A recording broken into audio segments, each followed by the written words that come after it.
पिछले video lecture में हमने एक्सरसाइज कंप्लीट कर ली थी magnetic fields due to electric current की एक्सरसाइज हमने कंप्लीट कर दी थी। कुछ लास्ट के कुछ क्वेश्चन जो थे थोड़े डिफिकल्ट थे वो भी हमने कंप्लीट कर लिए हैं। अभी हमारा काम है to start MCQs, CET MCQs. तो कुछ एमसीक्यूज मैंने यहाँ रखे हैं, लिख के रखे हैं। So let us start with the MCQs. पहला एमसीक्यू है a moving charge with a constant velocity will produce. देखो मूविंग चार्ज है, वेलोसिटी से किसी पर्टिकुलर वेलोसिटी से जा रहा है, velocity is constant. Okay, so always remember moving charge है, charge is moving, that means we can say there is a current flowing. So whenever there is a current flowing, there is a magnetic field produced due to moving charge. तो यहाँ पे magnetic field produce होगा, लेकिन वो एक खुद charge है, तो there is always electric field associated with the charge. So whenever a charge is moving there is a magnetic field produce and also there is electric field due to that moving charge. तो इसका जो answer है question number 1 का वो है B and सी.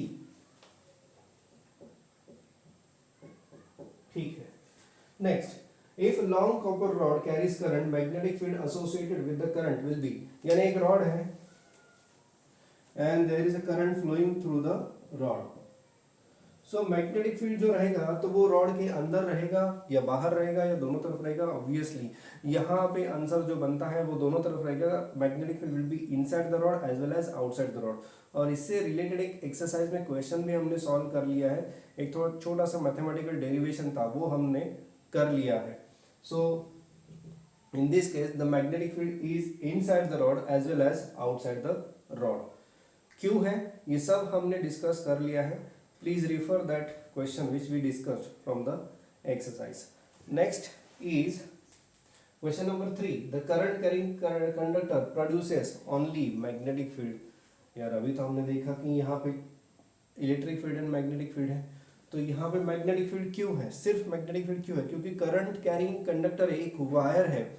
याद रखना एक वायर जो होती है वो इलेक्ट्रिकली न्यूट्रल रहती है. So there is no charge on that wire.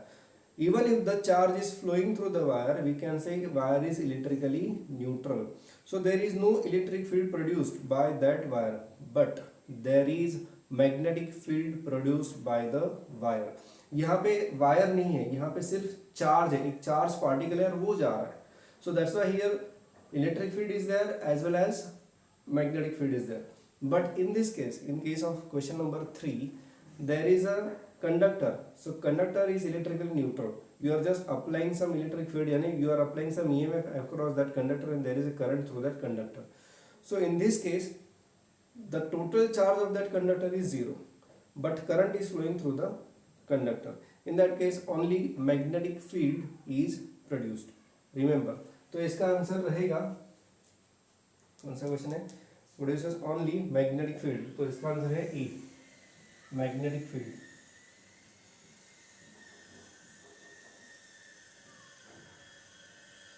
और यहाँ पे है इनसाइड एंड आउटसाइड.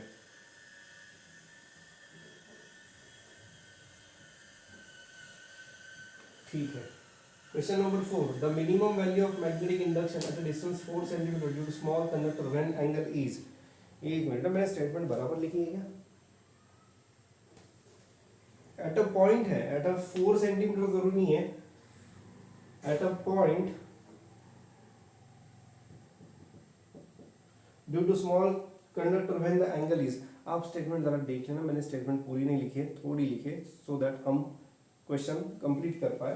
तो ये कंडक्टर है और इस कंडक्टर की वजह से कौन से एंगल पे मैग्नेटिक इंडक्शन मिनिमम रहता है. अब यहाँ पे मिनिमम यानी हमें लेना पड़ेगा 0. तो कौन से एंगल पे मैग्नेटिक इंडक्शन 0 रहता है? तो मैग्नेटिक इंडक्शन रहेगा 0 along this side, this or this. Suppose this is your conductor. So ये एंगल रहेगा आपका 180 या ये एंगल रहेगा आपका 0. सो एट एनी एंगल 0 और 180 आपका जो मैग्नेटिक इंडक्शन है वो 0 रहता है. इसके लिए आपको बायोट सावर्ट लॉ यूज करना पड़ेगा. बायोट सावर्ट लॉ क्या कहता है? dB is equal to mu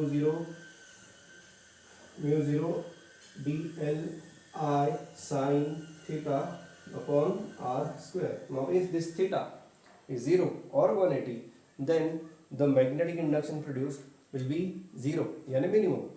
सो इसका आंसर है 0 या 180। तो ऐसा कोई ऑप्शन है आपके पास? 90, 180, 0, both B and C. Yes, यहाँ पे ऑप्शन बी है 180 और सी है 0। तो इसका जो आंसर है बोथ बी एंड सी। अब ये एमसीक्यूज देखने के बाद क्या ऐसे एमसीक्यूज आपको आ सकते हैं आपकी एमएससीईटी एग्जाम में या फिर बोर्ड एग्जाम में? तो बोर्ड एग्जाम में तो ऑफ कोर्स आ सकते हैं, ऐसे क्वेश्चंस पूछे जाते हैं। सीईटी में कई बार they try to ask theoretical questions, तो ये जो है ये थ्योरेटिकल क्वेश्चन में आ सकता है। सो यानी कंसेप्चुअल क्वेश्चंस है, तो कंसेप्चुअल क्वेश्चंस हमेशा जरूरी नहीं कि they are numericals only, they can be theoretical questions as well. तो इस तरह के क्वेश्चंस आपके एग्जाम में आ सकते हैं। भले ही आपको शायद से बहुत ईजी लगा हो, बट आपको इस तरह के क्वेश्चंस के बारे में भी जानकारी होना बहुत ज़रूरी है। तो इसे लाइटली मत लेना। ऐसे कोई क्वेश्चंस अगर आपको मिलते हैं तो प्लीज़ उसे भी सॉल्व करके रख दो। अब नेक्स्ट बढ़ते हैं आगे। क्वेश्चन नंबर कौन सा हो गया अपना? 4 हो गया ना। अब है आपके पास क्वेश्चन नंबर 5। तो क्वेश्चन नंबर 5 क्या कह रहा है? Magnetic induction at a distance 4 centimetre due to straight conductor carrying current 10 ampere is. So magnetic induction due to straight current carrying conductor, यहाँ पे हमें एज्यूम करना है कि कंडक्टर की जो लेंथ है वो इनफाइनाइट है। So magnetic field B is equal to mu 0 I upon 2 pi R, where R is the distance from the conductor, straight conductor, I is the current. So just put values. Mu 0 is 4 pi into 10 raised to minus 7. Current I is 10 ampere divided by 2 pi into R. Distance is 4 centimeter, so 4 into 10 raised to minus 2 meter. So here this will give you 2 and this is 2. So 1 by 2 is 0.5. Now power of 10, this is minus 6 and this is minus 4. So 5 into 10 raised to minus 5 Tesla. This will be your answer. तो आपका जो option आ रहा है यहाँ पे ये है ऑप्शन बी। ठीक है, next is question number 6।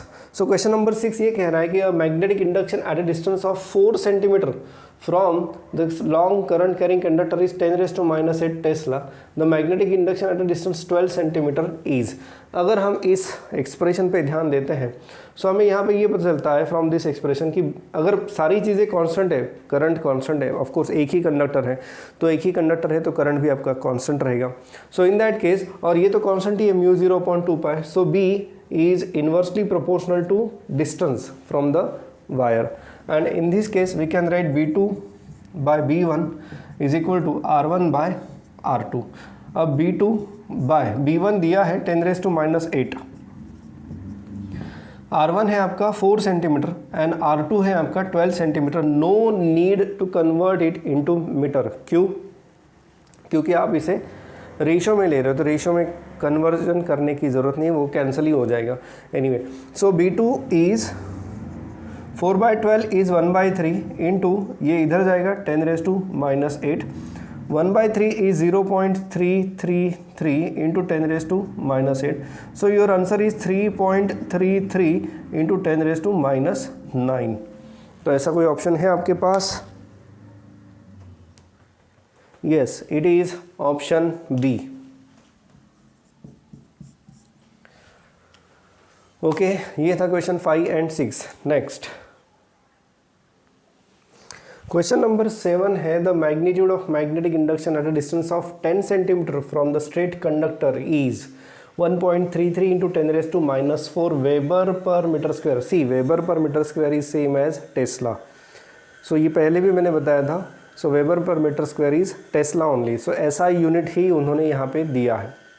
The number of electrons flowing per second is. The number of electrons यानी करंट नहीं पूछा है, तो करंट की जगह उन्होंने नंबर ऑफ इलेक्ट्रॉन्स यहाँ पे पूछे हैं।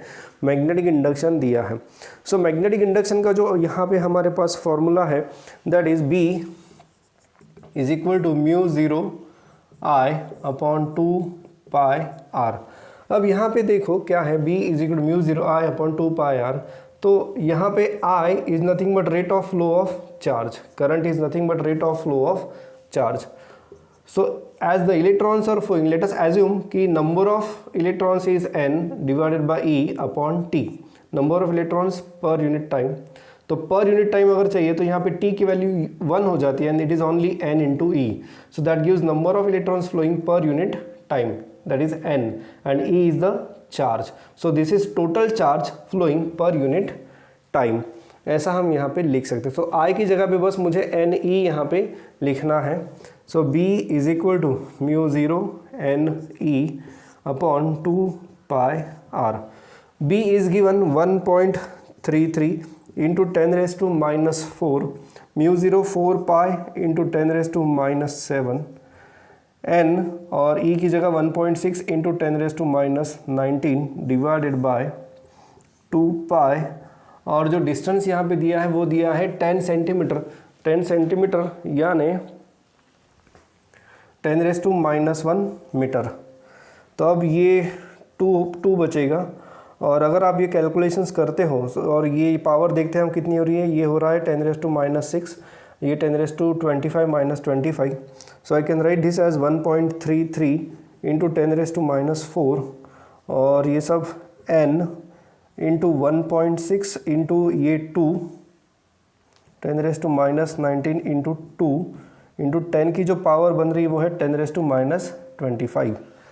अब अगर हम n की वैल्यू कैलकुलेट करेंगे, आप कर सकते हो ये कैलकुलेशंस, मैं अभी यहाँ नहीं दिखाऊंगा बट आपको ये कैलकुलेशंस करने पड़ेंगे। कैलकुलेशंस करने के बाद जो n की वैल्यू मुझे यहाँ पे मिल रही है दैट इज़ 4.15 इंटू 10⁻20 आ रहा है answer. n is number of electrons, that is 4.15 into 10⁻20 number of electrons per unit time they are flowing through the conductor। तो बस कैलकुलेशन का पार्ट ही मैंने छोड़ दिया है, और ये आराम से आप कर सकते हो ये कैलकुलेशंस। तो number of electrons is this much. एक बार ये कंसेप्ट आपको वहाँ पे क्लिक हो गई तो आप ये क्वेश्चन आराम से कर सकते हो। अगर ये याद नहीं आ रहा, ये समझ में नहीं आ रहा, या फिर हमारे पास कोई ऐसा एक्सप्रेशन नहीं है मैग्नेटिक फील्ड का जिसमें number of electrons flowing per unit time है और वो याद नहीं आ रहा है ऐसा कुछ, तो फिर गड़बड़ हो जाएगी। सो ये कंसेप्ट आपके लिए ज़रूरी है, बस ये एक अलग पार्ट है इस क्वेश्चन में। अब next is question number 8। The strength of magnetic field around the conductor carrying current carrying conductor is. अब कुछ ऑप्शंस दिए हैं वहाँ पे, ऑप्शंस है same everywhere, directly proportional to distance, inversely proportional to distance, inversely proportional to the square of distance. तो यही formula है magnetic field due to current carrying conductor, straight conductor. यहाँ पे हम देख सकते हैं कि B और R में क्या रिलेशन है, B is inversely proportional to R। ये थोड़ी देर पहले एक प्रॉब्लम में भी हमने यूज़ किया था। So B is inversely proportional to R and hence we can write, कौन सा ऑप्शन आ रहा है, inversely proportional to distance, option C आ रहा है यहाँ पे। ठीक है, अब 9th क्वेश्चन में लिखा है बट यहाँ जगह नहीं है, सो मैं कर रहा हूँ अभी 9th क्वेश्चन।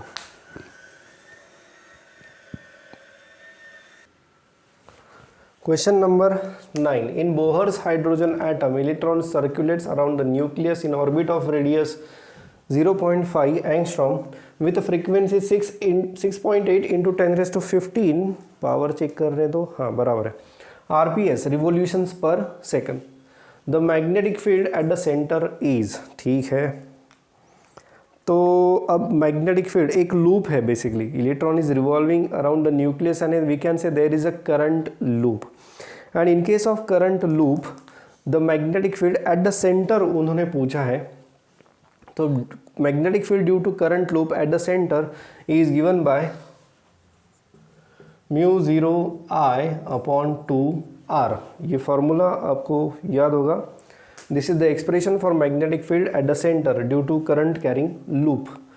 अब करंट तो दिया नहीं है डायरेक्टली, तो करंट कैसे निकालेंगे, तो current is basically rate of flow of charge. अब एक ही इलेक्ट्रॉन रिवॉल्व हो रहा है, so electron upon time period of the revolution, so E/T।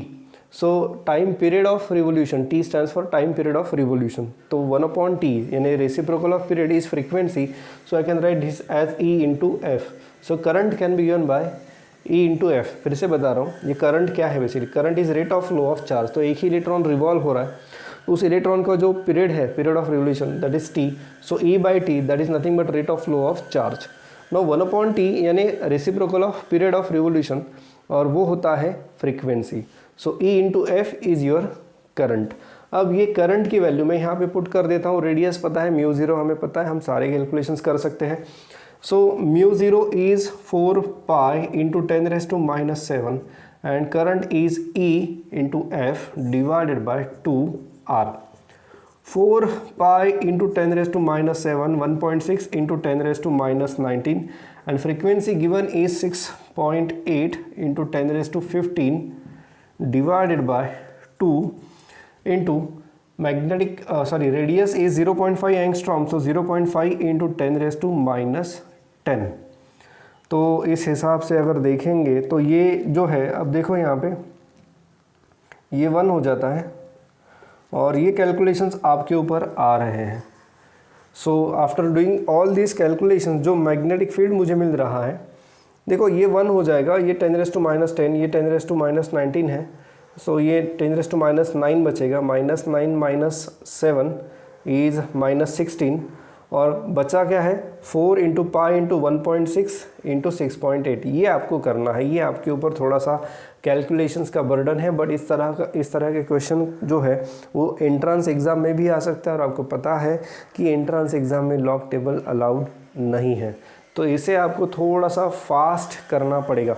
बहुत डिफ़िकल्ट कैलकुलेशन नहीं है, बट फिर भी आपके लिए थोड़ा सा फास्ट करना इसको बहुत ज़रूरी है। जो आंसर यहाँ पे आ रहा है दैट इज़ 13.66, एक मिनट, यस 13.66 टेस्ला।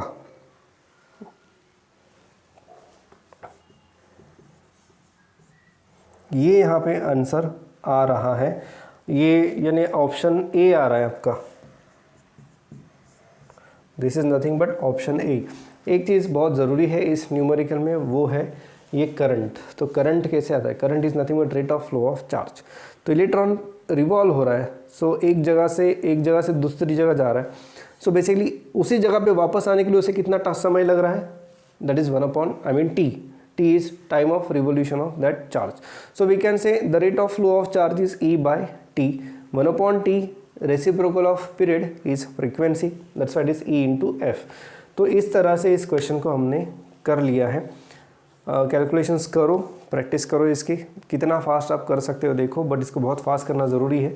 बाकी जो 10 की पावर है उसे इतना प्रॉब्लम नहीं है, ये यहीं पे थोड़ा सा आपको ज़्यादा काम करना पड़ेगा कैलकुलेशंस में। बाकी कंसेप्ट अगर आपको याद है तो बाकी कोई प्रॉब्लम इस क्वेश्चन में नहीं है।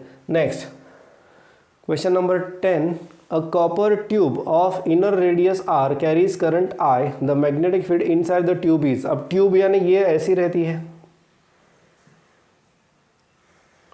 ये है tube and it is carrying some current. तो करंट कहाँ से जाएगा? Current will flow only through the solid. तो ये जो बाउंड्री है सॉलिड बाउंड्री, यही से सिर्फ करंट जाएगा।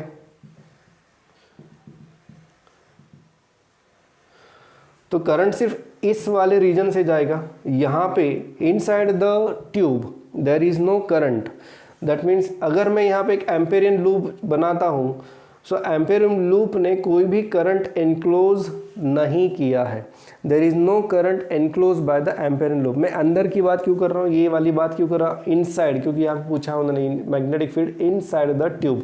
सो इनसाइड द ट्यूब अगर मैं कोई एम्पेरियन लूप बनाता हूँ, there is no current enclosed by that Amperian loop and hence यहाँ पे B D integration of B D L जो है वो ज़ीरो हो जाएगा। भले ही डी एल नॉन ज़ीरो है, बट ये साइड ज़ीरो होने की वजह से आपका जो बी है यानी मैग्नेटिक फील्ड जो है वो यहाँ पे ज़ीरो आ जाएगा।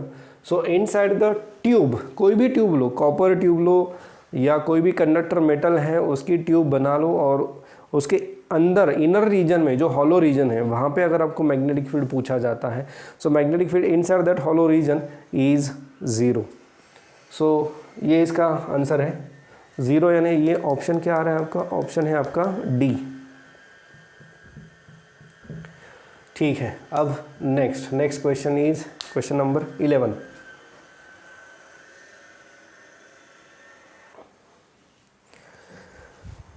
Question number 11. A helium nucleus makes full rotation in a circle of radius 0.8 meter in 2 seconds. The magnetic induction at the center is helium nucleus यानी हमें पता है अल्फा पार्टिकल। तो हमारे पास एक अल्फा पार्टिकल है जो एक सर्कल में रिवॉल्व हो रहा है और सर्कल की रेडियस दी है 0.8 मीटर और पीरियड भी दी है 2 सेकंड, यानी एक रिवोल्यूशन कंप्लीट करने के लिए उसे 2 सेकंड्स लग रहे हैं। अब उन्होंने पूछा कि what is the magnetic induction eight the centre, तो इसके लिए वही कंसेप्ट यूज़ करनी है जो हमने इलेक्ट्रॉन के लिए यूज़ किया, यानी electron orbiting around the nucleus. तो उस इलेक्ट्रॉन की वजह से सेंटर में मैग्नेटिक फील्ड जनरेट होता है। तो यहाँ पर भी उस अल्फा पार्टिकल यानी हीलियम न्यूक्लियस की वजह से मैग्नेटिक फील्ड जनरेट हो रहा है। क्योंकि बट एक बात ज़रूरी है, electron revolves around the nucleus और ये खुद न्यूक्लियस है और ये किसी एक दूसरी जगह पे एक सर्कल में रोटेट हो रहा है। सर्कल की रेडियस है 0.8 मीटर, ठीक है। तो अब यहाँ पे जो एक्सप्रेशन हमें यूज़ करना है वो है अब कौन सा एक्सप्रेशन है, कौन सी चीज़ के बारे में बात कर रही है, बात कर रहे हैं magnetic field at the centre of a loop, current carrying loop. तो magnetic field can be given by mu 0 I upon 2R। This is the expression for magnetic field at the centre of loop. अब यहाँ पे current कितना है, तो current उसी प्रकार से हमें ढूंढना पड़ेगा जैसे हमने इलेक्ट्रॉन की केस में देखा था। So current can be given by charge upon time where T is period of revolution. Charge कितना है, हीलियम न्यूक्लियस यानी उसमें 2 प्रोटॉन्स रहते हैं, न्यूट्रॉन्स के ऊपर चार्ज नहीं रहता। तो charge of helium nucleus is 2 × 1.6 × 10⁻⁻19 divided by कितने समय में वो रोटेशन कंप्लीट कर रहा है, 2 सेकंड्स में, तो divided by 2। So current is simply 1.6 × 10⁻⁹19। ये है आपका करंट। अब बढ़ते हैं आगे, next. Yes, so next is ये आपका करंट आ रहा है। अब B इज म्यू ज़ीरो की जगह पे मैं लिखूंगा 4 पाई × 10⁻⁷। करंट कितना आ रहा है आपका 1.6 × 10⁻⁹19 डिवाइडेड बाय ट्वाइस, और रेडियस है आपकी 0.8 मीटर, तो 0.8। तो अब देखिए क्या मिलता है हमें, B इज इक्वल टू, ये क्वेश्चन नंबर 11 है, मुझे इसके ऑप्शंस देखने तो पहले।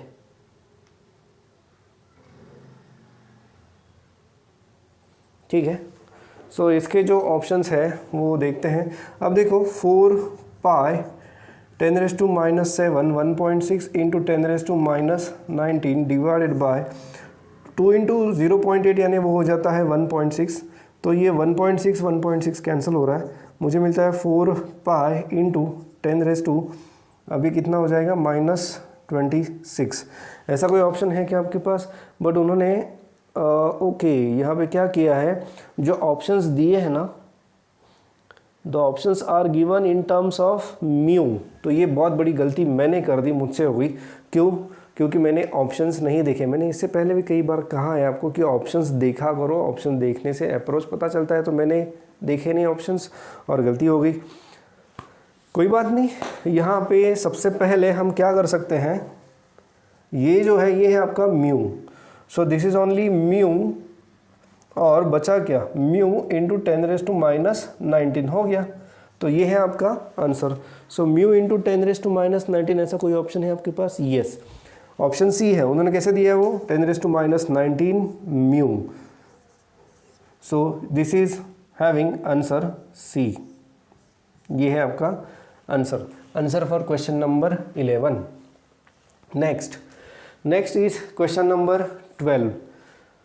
तो बेसिकली होता क्या है पता है कि ऐसी सिचुएशन में आप एग्ज़ाम में रहते हैं और एग्ज़ाम में अगर ऐसा कुछ आ गया तो आप थोड़े से हिल जाते हैं, और हिलने के बाद फिर थोड़ी सी गड़बड़ भी कर देते हो, गलतियां भी कर सकते हो। तो ऐसी कोई गलती ना करें। ऑप्शंस देखा करो कि ऑप्शंस में किस टर्म्स में उन्होंने आंसर लिखा है, कौन सी यूनिट्स उन्होंने वहाँ पे यूज़ की, क्योंकि यूनिट्स भी कई बार चेंज होते रहते हैं। कभी कभी CGS यूनिट में दिया जाता है, तो ऐसे कंडीशन में आपका आंसर बदलने के चांसेस होते हैं, फिर से आपको सब कुछ करना पड़ सकता है।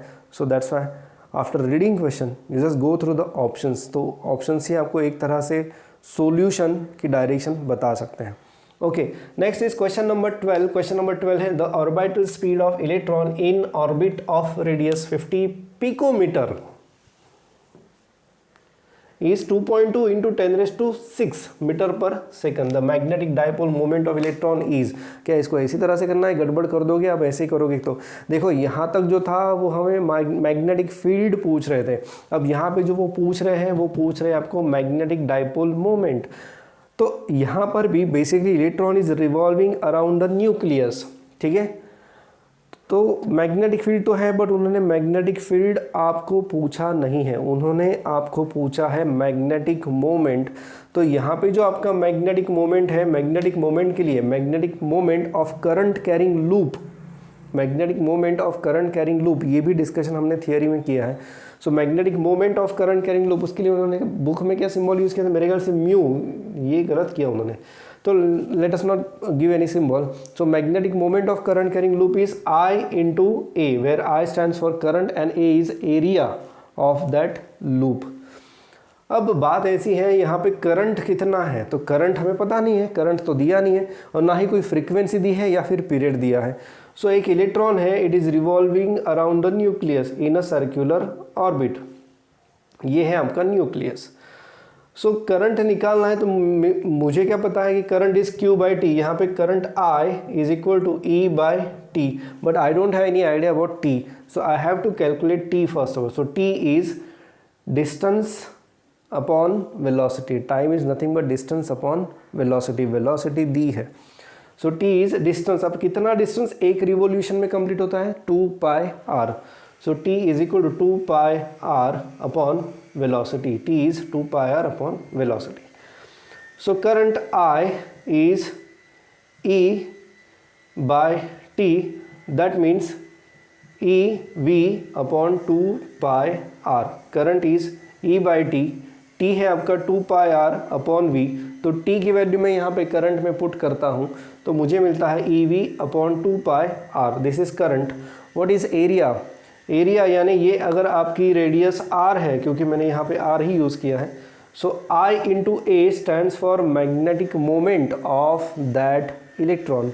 So I into a is magnetic moment and that can be given by EV upon 2πr, ये हो गया current I into πr square. So एक पाई यानी πr स्क्वायर, यानी इस एरिया के लिए हम यूज़ करेंगे πr स्क्वायर, तो एक पाई यहाँ पे कैंसिल हो रहा है, एक r यहाँ पे कैंसिल हो रहा है, तो मुझे यहाँ पे मिलता है EVR/2। सो EVR/2, तो कैलकुलेशन दिखाई दे रहा है, थोड़ा सा मैं पीछे हट जाता हूँ। सो ये हो जाता है आपका 1.6 इंटू 10⁻⁻⁹, वेलोसिटी दी है आपको 2.2 into 10⁻⁶, and radius is 50 picometre. 50 picometre यानी कितना, 50 into 10⁻⁻12, so 50 into 10⁻⁻12 divided by 2। तो कैलकुलेशन में कहीं पर भी पाई नहीं है तो कैलकुलेशंस आपके इजी हो जाएंगे। सो अब देखो यहाँ पे क्या आपको आंसर मिलता है, कैलकुलेशंस आप कंप्लीट करो, but I into a stands for magnetic moment of that electron, और उसकी जो वैल्यू मुझे यहाँ पे मिल रही है that I am getting equal to 8.8 into 10⁻⁻24। ये वैल्यू मुझे यहाँ पे मिल रही है। और ऐसा कोई ऑप्शन है क्या आपके पास, yes there is option C, there is option C. तो ये था क्वेश्चन नंबर 12। अब बढ़ते हैं आगे क्वेश्चन नंबर 13 की तरफ। क्वेश्चन नंबर 13 सिंपल है, a current of 0.1 ampere circulates around a coil of 100 turns having radius equal to 5 centimetre. The magnetic field setup at the centre of coil is, याद रखना ये कॉइल है, number of turns है, coil है, solenoid नहीं है। जब तक सोलेनॉइड नहीं कहते उसे सोलेनॉइड मत लेना, कॉइल है, एक ही जगह पे 100 टर्न्स है, ये पहले भी मैं बता चुका हूँ। So in this case the magnetic field can be given by B is equal to μ0 Ni upon, क्या एक्सप्रेशन है आपका, μ0 Ni अपॉन 2r। बस कुछ नहीं, वैल्यूज पुट करनी है। μ0 की वैल्यू है 4 pi into 10⁻⁷, n is number of turns 100, I is 0.1 यानी 10⁻⁻1 और 2, और रेडियस है आपकी 5 सेंटीमीटर, तो 5 इंटू 10⁻⁻2 मीटर। अब देखो ज़रा यहाँ पे ध्यान से, सो 2 इंटू 5 10, 10 इंटू 10⁻² 10⁻⁻1 होता है, तो ये और ये यहाँ से कैंसिल हो रहा है। अब बचा ये 4 पाई इंटू 10 ये 100 10⁻⁻7, ये हो जाएगा -5, 4 पाई इंटू 10⁻⁻5, और ऑप्शन भी 4 पाई की टर्म्स में ही दिए हैं। यहाँ पे मैं एक और गलती कर सकता था, मैं पाई की वैल्यू पुट करके फिर 4 इंटू 3.14 कर सकता था, जिससे मेरा और 1 मिनट का समय शायद जा सकता था, थोड़ा उससे कम, बट फिर भी वो समय बचना बहुत ज़रूरी था। तो 4 पाई इंटू 10⁻⁻6 सॉरी -5, ये आंसर यहाँ पे आ रहा है। सो ऑप्शन है आपका A, this is option A. तो ये थे पहले कुछ MCQs regarding magnetic fields due to electric current. हम और एमसीक्यूज सॉल्व करेंगे इसके बाद वाले लेक्चर्स में, और उसके बाद ये आपका चैप्टर ख़त्म हो जाएगा एनीवे, ठीक है। तो अभी के लिए बस इतना ही।